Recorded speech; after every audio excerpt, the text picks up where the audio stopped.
الشيطان الرجيم بسم الله الرحمن الرحيم ها أنتم هؤلاء تدعون لتنفقوا في سبيل الله فمنكم من يبخل ومن يبخل فإنما يبخل عن نفسه والله الغني وأنتم الفقراء وإن تتولوا يستبدل قوما غيركم ثم لا يكونوا أمثالكم. کل کے درس میں عرض کیا تھا کہ اللہ رب العزت نے انسان کو جو مال عطا فرمایا ہے، دولت عطا فرمایا ہے، اس میں سے اگر انسان کچھ مال اللہ کے راستے میں خرچ کرتا ہے، اس کے فضائل اور اس کے شرائط کیا ہے. تو کل میں نے عرض کیا تھا کہ رسول اللہ صلی اللہ علیہ وسلم نے فرمایا کہ قیامت کے دن ایک بندہ آئے گا اور اس کا ثواب احد کے پہاڑ سے بھی زیادہ ہوگا، پہاڑ کے برابر اس کی نیکیاں ہوگی. وہ کہے گا اللہ میں نے یہ کون سا ایسا عمل کیا جس پر اس قدر زیادہ نیکیاں آپ نے عطا فرمائی. تو اللہ پاک فرمائیں گے کہ فلاں موقع پر جو آپ نے پیسے خرچ کیے تھے نا، تو جس طرح تم لوگ ایک بکری لے لیتے ہو اور پھر بکری کو پالتے ہو اس سے بکریوں کا ریوڑ بن جاتا ہے، اسی طرح میں اللہ تمہارے صدقے کو پاتا رہا یہاں تک کہ وہ احد کے پہاڑ کے برابر ہو گیا. اور اسی طرح صدقے کی ایک اور فضیلت وہ یہ بھی ہے کہ صدقہ دینے سے مال کم نہیں ہوتا بلکہ مال کیا ہوتا ہے؟ بڑھتا ہے. صدقہ دینے سے مال کم نہیں ہوتا بلکہ مال بڑھتا ہے. رسول اللہ صلی اللہ علیہ وسلم فرمایا کرتے تھے صحابہ سے کہ جو آدمی صدقہ دیتا ہے اللہ رب العزت اس کے مال کو کم نہیں کرتا بلکہ اللہ اس کے مال کو کیا کرتا ہے؟ بڑھاتا ہے. اور قرآن میں بھی اللہ نے یہ فرمایا کہ ان یمحق اللہ الربا ویربی الصدقات، سود کے ذریعے سے اللہ مال کو مٹھا دیتا ہے اور صدقات کے ذریعے سے اللہ مال کو کیا کر دیتا ہے؟ بڑھا دیتا ہے. تو صدقہ دینے سے مال کیا ہوتا ہے؟ بڑھتا ہے. اللہ تبارک و تعالیٰ کے دین کے کاموں میں مال خرچ کرنے سے مال کیا ہوتا ہے؟ بڑھتا ہے، گھٹتا نہیں ہے، کم نہیں ہوتا. لیکن ہم اگر ان شرائط کے مطابق کریں جو شرائط اللہ رب العزت نے بیان فرمائی تو ثواب ملے گا. ہر چیز کے لیے شرائط ہے نا، نماز کے لیے شرائط ہے، غسل کے اندر بھی کچھ شرائط ہے، ہر عبادت کے لیے کچھ نہ کچھ کیا ہے؟ شرطیں ہیں. اسی طرح صدقہ اور خیرات کے لیے بھی کچھ کیا ہے؟ شرطیں ہیں. سب سے پہلی شرط اللہ رب العزت نے یہ بیان فرمایا کہ یا ایھا الذین آمنوا لا تبطلوا صدقاتکم بالمن والاذی، اپنے صدقہ اور خیرات کو ضائع مت کرو، بیکار مت کرو احسان جتلانے کے ساتھ. معلوم یہ ہوا کہ صدقہ دیا کسی غریب کو، تعاون کیا کسی غریب کے ساتھ اور پھر بندہ احسان جتلائے تو احسان جتلانے سے وہ سارا صدقہ کیا ہو جاتا ہے؟ ضائع ہو جاتا ہے. یار میں نے آپ کے ساتھ یہ کیا تھا، میں نے تو یہ تعاون، بھائی آپ نے اللہ کے لیے کیا تھا، ختم ہو گیا معاملہ. اللہ رب العزت آپ کو جو ہے نا اجر عطا فرمائے گا. بھائی دنیا میں تو یہ ہے نا کہ نیکی کر اور دریا میں ڈالو، اللہ کے حوالے کر دو بھائی، اللہ اجر عطا فرمائے گا. اس لیے بندہ جب وہ احسان جتلاتا ہے تو وہ سب کا سارا کے سارا کیا ہو جاتا ہے؟ ضائع ہو جاتا ہے. اور دوسری شرط اللہ نے فرمایا کہ صدقہ دینے کے بعد کوئی تکلیف دہ جملہ بھی مت کہو. کسی کو کوئی چیز دے دی، آپ بار بار محفلوں میں تذکرہ کرنا، اس سے بھی کیا ہو جاتا ہے، جس کو دیا ہے نا اس کو تکلیف ہو جاتا ہے، اس سے بھی کیا ہو جاتا ہے، ضائع ہو جاتا ہے۔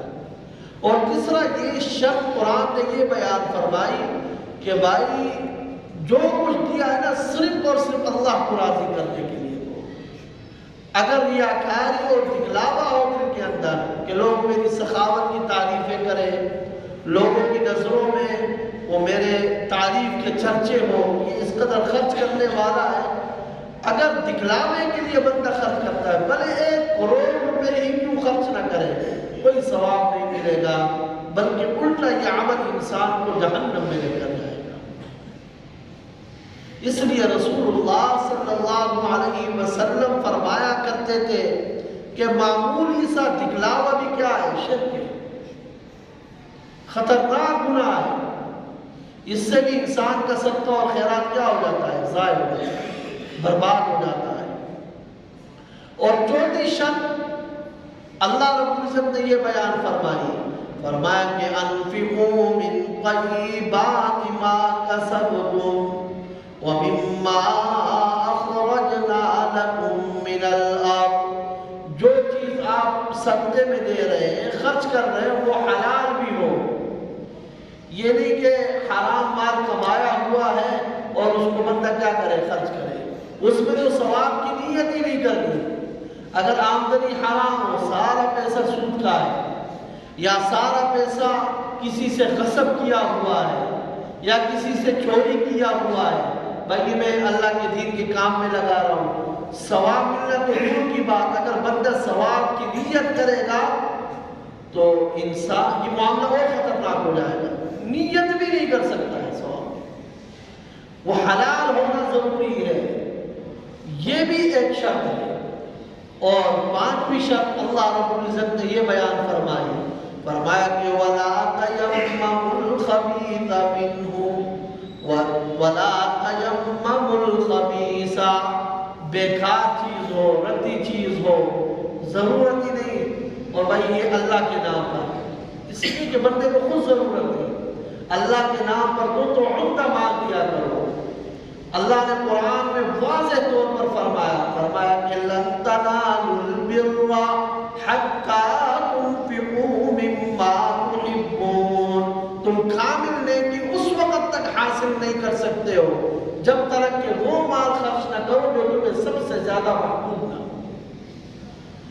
یہ آیتیں جب صحابہ سنتے تھے وہ عمل کرتے تھے۔ رسول اللہ صلی اللہ علیہ وسلم گھر میں تھے اور آپ نے حضرت فاطمہ رضی اللہ تعالی عنہا کے لیے قمیض بنوایا تھا خوبصورت، کہ اس کی شادی ہوگی تو میں یہ قمیض اپنی پیاری اور لاڈلی بیٹی کو دوں گا، اس نیت سے آپ نے بنوایا تھا۔ ایک سائل آیا مانگنے والا، اس نے کہا میں نبوت کے گھرانے سے پرانا قمیص مانگنے آیا ہوں۔ رسول اللہ صلی اللہ علیہ وسلم نے وہی قمیص اٹھائی اور وہ اس کے حوالے کر دی۔ پھر اللہ نے کتنا بہترین معاملہ کیا، اللہ کا وعدہ یہ ہے کہ وَمَا أَنفَقْتُم مِّن شَيْءٍ فَهُوَ يُخْلِفُهُ، جو تم خرچ کرو گے نا اللہ تبارک و تعالیٰ کے نام پر، اللہ اس کا بہترین نعم البدل عطا فرمائے گا۔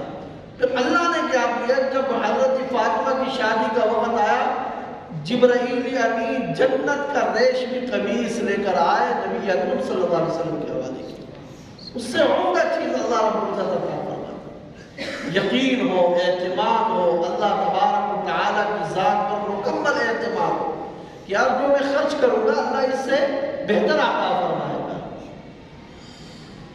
حضرت عبداللہ ابن عمر رضی اللہ تعالی عنہ نے جب قرآن کی یہ آیت سنی، لن تنالوا البر حتى تنفقوا مما تحبون، کہ کامل نیکی اس وقت تک حاصل نہیں کر سکتے ہو جب تک کہ وہ خرچ نہ کرو جو تمہیں سب سے زیادہ محبوب نہ ہو۔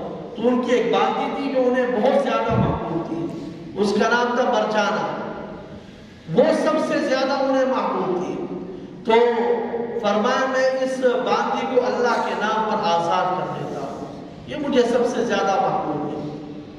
تو ہم وہ چیز خرچ کریں کہ جو ہماری نظروں میں بھی کیا ہو، عمدہ ہو، اعلیٰ ہو، اعلیٰ چیز اللہ تبارک و تعالیٰ کے نام پر خرچ کر دیا کرے۔ اسی طرح ہم بس اوقات صدقہ دیتے ہیں، ہم یہ کہتے ہیں کہ یار جان کے بدلے میں جان، پتہ نہیں کہاں سے یہ باتیں ہم لے کر آ گئے، اور یہ جو ہے نا بکرا ہی دوں گا، اور پھر بکروں میں بھی قسمیں ہیں کہ کالا بکرا لے کر آنا ہے، یہ میں نے دینا ہے۔ نہیں بھائی، سب سے بہترین صدقہ وہ ہے کہ جس سے ضرورت مند کی ضرورت پوری ہو جائے۔ ایک آدمی بیمار ہے، اس کو دواؤں کی ضرورت ہے، اور ہم کہتے ہیں کہ نہیں بھائی میں نے تو بکرا ہی ذبح کرنا ہے۔ اللہ کے بندے اس کو پیسے دے دو تاکہ وہ اپنے لیے علاج کر لے۔